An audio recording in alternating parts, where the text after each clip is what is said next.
Welcome everybody to the Able Farmer channel. I'm glad that you're with me today. Do you know what today is? Today marks 1 year since we built the best chicken tractor on YouTube. And I thought we'd do this video today because I would like to give my thoughts on what I think about it after using it for a year. What are the pros? What are the cons? And I thought this is a perfect time to do it. And actually some of you guys have been asking. So anyway, let's get down to it. Alright, since I posted this video, it has gone bananas. So, at least for me personally, last time I checked, I had 108,000 views on this chicken tractor video. And a lot of my subscribers found me through this video. So a lot of you guys are here because of this. And there's been a lot of positive feedback. A lot of people really like the design and act like they got some ideas from it, which is great. But I also had people that did not like it too well and had some negative things to say about it, and that's fine. This is the internet, I understand. But you ever hear a Cornish cross crow?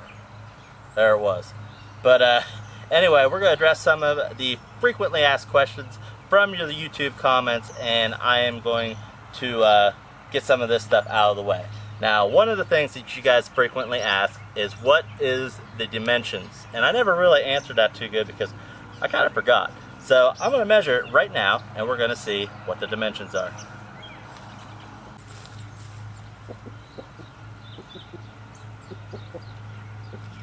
Eight feet.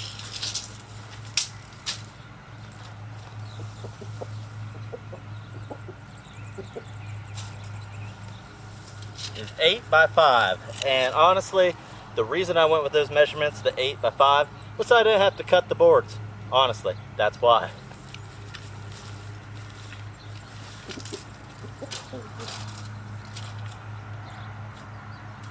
The hardware cloth is 4 feet, and the reason I have it at 4 feet is because I bought hardware cloth that was 4 feet in length and I didn't want to cut it.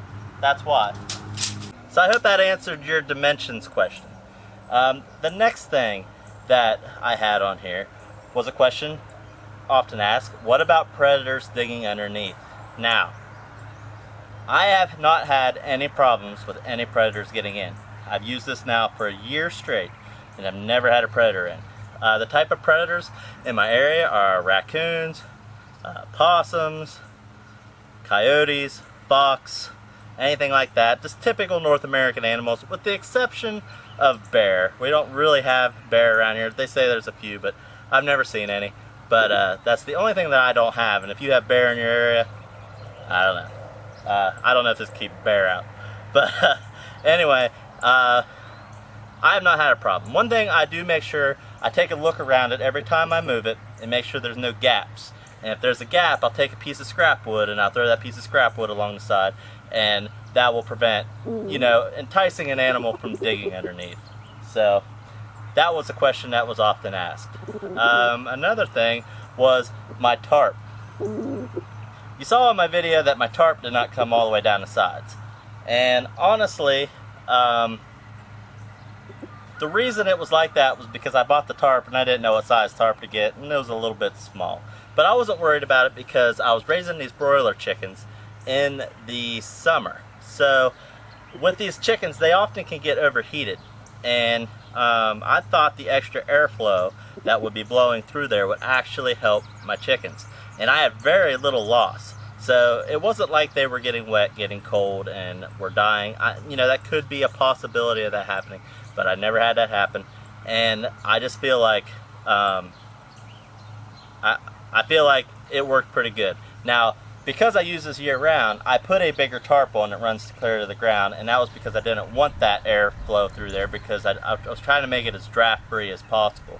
And also, it doesn't matter what color tarp, because I had some people unhappy that I used the blue tarp because it was ugly and stood out like a sore thumb.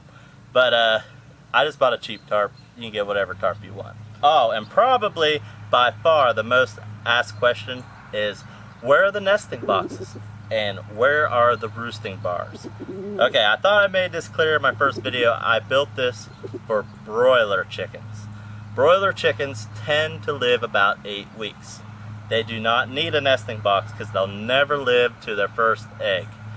Also, they don't need a roosting bar because broiler chickens get so big they can't fly up on a roost. They just huddle onto the ground, and it's not a problem at all. But that was a frequently asked question over and over and over again. Where are your nesting boxes and where is your roosting bar? Now here's the good thing. This coop, this tractor, could be used as a small coop for laying hens. It's super easy to add a roosting bar. In fact, in the second one where my peacocks are in, I added a roosting bar. 4 screws and you're done. As far as a nesting box, you can put a milk crate in there, you can mount it to the side, you can even set it on the ground, put some straw in it, and it would work really good as a nesting box. Put 1 or 2 in there, and you could probably house maybe 5 or 6 laying chickens in there comfortably, and it would work really well, and you'd have a fully functional chicken coop for around $150. I mean, you can't beat that. Another thing, if only I would have known the song in my video.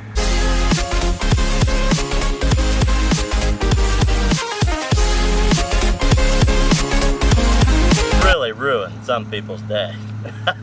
The noise, the annoying song that, you know, everybody was just going crazy about the song in my video. I mean, give me a break. It was an early video, and I also didn't have as much access to copyright-free music, and I'm sorry I didn't find a song that fit everybody's interest and made everybody happy.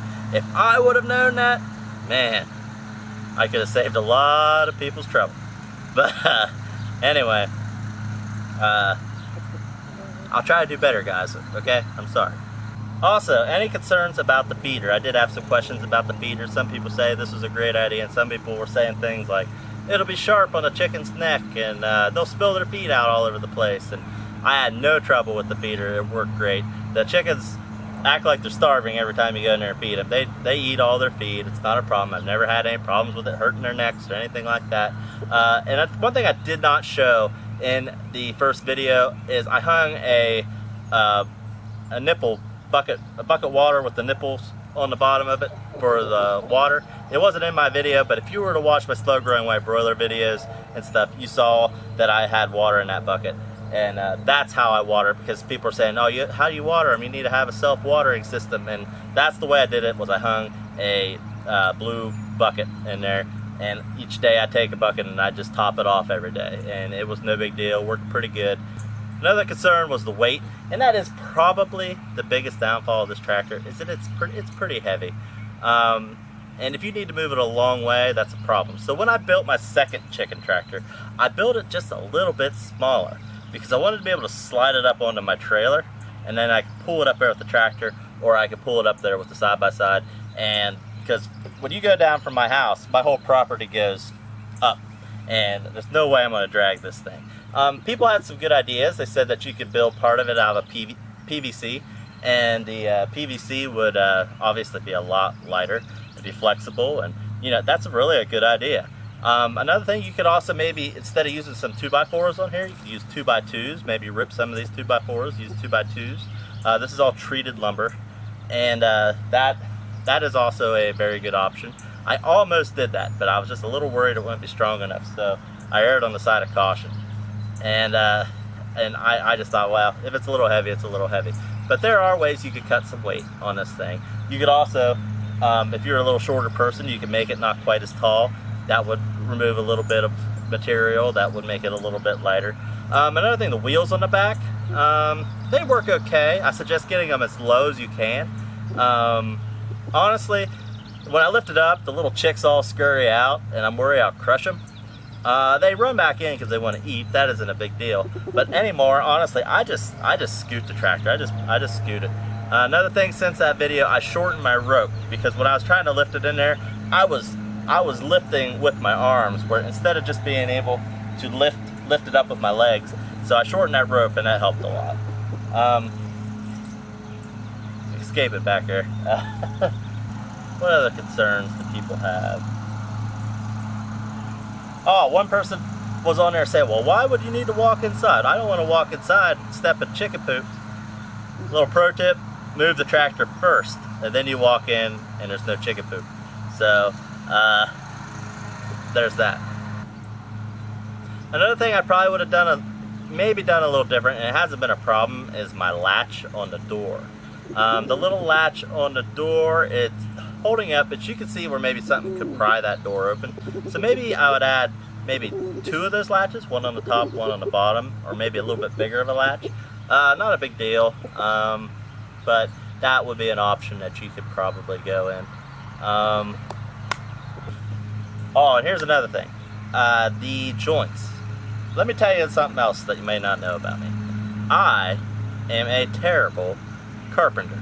So I'm not very good at putting this stuff together. I mean, I feel like I did a decent job here, but if you can make your joints a little bit better, if you reduce like a lap joint, or you do the pocket screws and stuff like that, by all means, do it. If you're a better carpenter than me, you can make it stronger. However, that being said, I have not had a problem. It has not come apart. It hasn't been an issue whatsoever. You want to say hi, Olivia? Hi! You still like the chicken tractor? Yeah. Alright. So anyway, I think we're going to wrap this video up. I want to thank everybody that has found this video, found any of my videos really, decided to subscribe. It's really motivating to watch these numbers grow. And I just wanted to address this because this is by far the video that's generated the most interest. And I wanted to answer some of the questions on it, let you guys know how it was 1 year later. So anyway, if you haven't subscribed yet, please do that now. Go ahead and like the video. I'd appreciate it. I hope you guys enjoy the rest of your day, and I'll see you guys in the next video. Bye!